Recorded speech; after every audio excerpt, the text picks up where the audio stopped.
In this video, I'm going to show you the best race choices for your playstyle in the Elder Scrolls Skyrim. Choosing the right race will give you a nice boost in the early game, as well as ensuring you have the best passive abilities and racial powers for your build in the long run. And for the purposes of this video, I'm going to be grouping builds into three broad categories: warrior builds, mage builds, and thief builds. But what if you have no idea which type of build you actually want to play? Well, in that case, you can't go too far wrong with the Breton. This is because the Breton race is just a solid all-rounder due to their powerful magic resistance abilities being useful in pretty much any situation in which you're taking magic damage, of which there will be many. All other races have abilities that are either suited to a certain playstyle, or, to be honest, that are just pretty useless. Whereas the Breton's 25% magic resistance and Dragonskin greater power will be useful for any build. The 25% magic resistance is pretty self-explanatory, you'll take 25% less damage from all magic, and the Dragonskin greater power allows you to absorb 50% of the magicka from hostile spells for 60 seconds once per day, which can easily be the difference between life and death when fighting enemy spellcasters.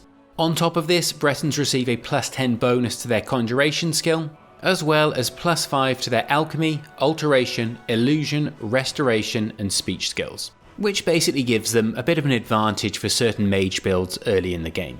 And finally, Bretons start with the Conjure Familiar spell, allowing them to summon a spectral wolf to assist them in battle, which can serve as some extra damage or as a useful distraction in certain situations. In summary, Breton is a solid choice for any build and easily one of the best overall races in the game. Moving on to the best races for warrior builds, and starting with my top pick, which is Orc. The reason for this is their supremely powerful Berserker Rage greater power. This ability causes you to take half damage and deal double damage for 60 seconds once per day, effectively turning you into an absolute monster for the duration and giving you the upper hand in particularly difficult fights. This ability alone makes them hands down the best melee fighter in the game. On top of this, Orcs also start with a +10 bonus to heavy armor, as well as +5 to block, enchanting, one-handed weapons, two-handed weapons, and smithing.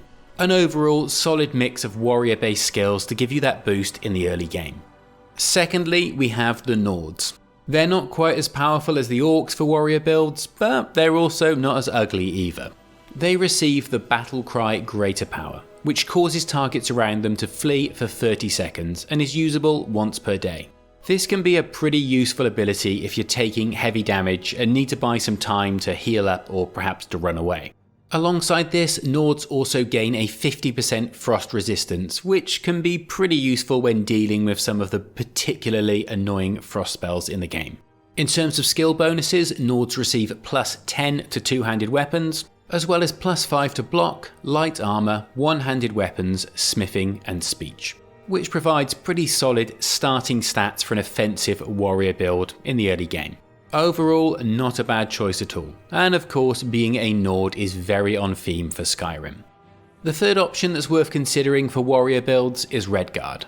This is primarily based on their Adrenaline Rush greater power, that allows them to regenerate their stamina 10 times faster for 60 seconds once per day. This basically translates to unlimited power attacks during that 60-second window, and subsequently the ability to deal a huge amount of damage, which could very easily turn a difficult fight in your favour. Redguards also receive a 50% resistance to poison, which could easily be the difference between life and death in certain scenarios. And in terms of their skill bonuses, Redguards get +10 to one-handed weapons, as well as +5 to alteration, archery, block, destruction, and smithing, which makes them a decent choice for a classic sword and shield build early in the game. Overall, they're certainly not as strong as Orcs, but they make for another nice alternative. Let's move on to the best race for mages, starting with my top recommendation, the High Elves. Though annoyingly arrogant at times, the High Elves possess the Highborn greater power, which allows them to regenerate magicka 25 times faster for 60 seconds once per day, basically turning them into an unstoppable maelstrom of magical damage and allowing them to easily best almost any enemy. It's hands down the most powerful offensive magic ability of any race. On top of this, they also get a plus 50 bonus to their Magicka pool, which is particularly noticeable early on.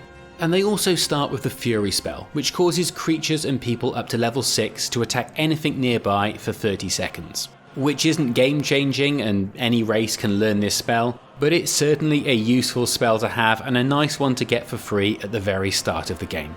Then in terms of skill bonuses, they receive plus 10 to Illusion, as well as plus 5 to Alteration, Conjuration, Destruction, Enchanting and Restoration. Basically a bonus to every school of magic, making them the ideal early game spellcaster. Secondly, I'm going to once again point to the Bretons. We already mentioned them as the best all-rounder due to their powerful magic resistance abilities, but it's also worth noting in the context of mage builds that their initial skill bonuses in Conjuration, Alteration, Illusion and Restoration make them particularly well suited to these types of builds in the early game. You can of course skip back to the Breton section for the full detail. A third option for mage builds that can be pretty fun is the Dark Elves. Their Ancestor's Wrath Greater Power is very on theme for a fire mage, dealing 8 points of fire damage per second to nearby opponents for 60 seconds once per day, which is pretty strong in the early game. Though I do have to caveat here that the spell becomes less and less useful as the game progresses due to the fact that it doesn't scale well, and eventually it does become almost useless. As well as this greater power, Dark Elves also receive a 50% resistance to fire and get access to the Sparks ability, which is a channeled spell that deals 8 points of shock damage per second to your enemy. Of course, any race can eventually learn this spell, but it's nice to get something for free and from the very start of the game. When it comes to starting skill bonuses, Dark Elves get a plus 10 boost to Destruction, as well as plus 5 to Alchemy, Alteration, Illusion, Light Armor and Sneak. Overall providing a nice early game bonus for offensive magic builds, especially when paired with the greater power and the Sparks ability. That brings us on to Thief builds, which are a little different as there isn't really a racial power that's particularly strong for Thief playstyles, like the High Elf greater power is for mages, for example. In my opinion, this actually makes Bretons, surprise surprise, probably the best longer term choice for Thief builds. However, there are definitely some superior choices for Thief builds early in the game, based on the starting skill bonuses that these races have to offer. And for many more casual players, that smoother start might well be the priority anyway. Firstly, you have the Wood Elves, who get a plus 10 bonus to archery, making them the best early game stealth archer, which is a very popular build. They also receive a plus 5 bonus to Alchemy, Light Armor, Lockpicking, Pickpocket and Sneak, offering a pretty solid range of thief skills on top of that nice archery bonus. They are, however, let down a little by their greater power, which allows you to turn an animal into an ally for 60 seconds once per day. And while it can be useful at times, it's a pretty situational skill, as clearly there has to be an animal present at the time you want to use it in combat, which won't often be the case. The Wood Elves do, however, also receive a 50% resistance to both poison and disease, which can certainly help keep you alive in situations involving those types of damage. Secondly, you could consider making a Khajiit for your Thief build, as much like the Wood Elves, their starting skill bonuses align very nicely with the Thief playstyle. They receive a plus 10 bonus to Sneak, as well as plus 5 to Alchemy, Archery, Lockpicking, Pickpocket and one-handed weapons, which is probably the strongest skill alignment to the purest definition of a Thief playstyle. You know, actually stealing things rather than being more of a stealthy assassin. Khajiit also possess the Night Eye greater power, which allows them to see in the dark for 60 seconds, which can be useful at times, but it really isn't game changing. And finally, they also receive a bonus to Unarmed. Again, not particularly game changing unless you want to go for a very niche unarmed build. Finally, in the Thief category, we have the Argonians. They offer a very similar set of starting bonuses to the Khajiit, with a plus 10 boost to Lockpicking, as well as plus 5 to Alteration, Light Armor, Pickpocket, Restoration and Sneak. Again, very closely aligned to the traditional Thief playstyle. They also possess the Hist skin Greater Power, allowing them to recover health 10 times faster for 60 seconds once per day, which actually isn't a bad heal if you get yourself in trouble while sneaking around. And on top of that, they get a 50% resistance to disease, the ability to breathe underwater, and a small bonus to their unarmed damage. All in all, not a bad choice for a thief build.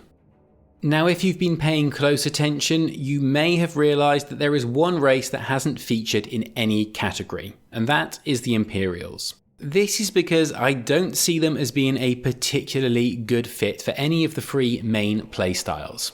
Their Voice of the Emperor Greater Power calms nearby people for 60 seconds once per day, which can be good for de-escalating a situation and allowing you the opportunity to recover or escape. However, you could achieve basically the same effect with the Nord Battle Cry, for example, which also affects creatures as well as people, and you'd also get their 50% frost resistance. Imperials do also have the Imperial Luck ability that causes them to find more gold, though again it has pretty low impact as the vast majority of gold comes from selling things rather than finding gold. In terms of their starting skill bonuses, they get plus 10 to Restoration, as well as plus 5 to Block, Destruction, Enchanting, Heavy Armour, and One-Handed Weapons. Again, it just feels a bit all over the place, though perhaps you could argue it's a nice set of starting bonuses for a Paladin type build, utilising healing spells alongside a sword and shield setup. Overall, the Imperials aren't necessarily bad, there are just generally better choices for most playstyles in my opinion.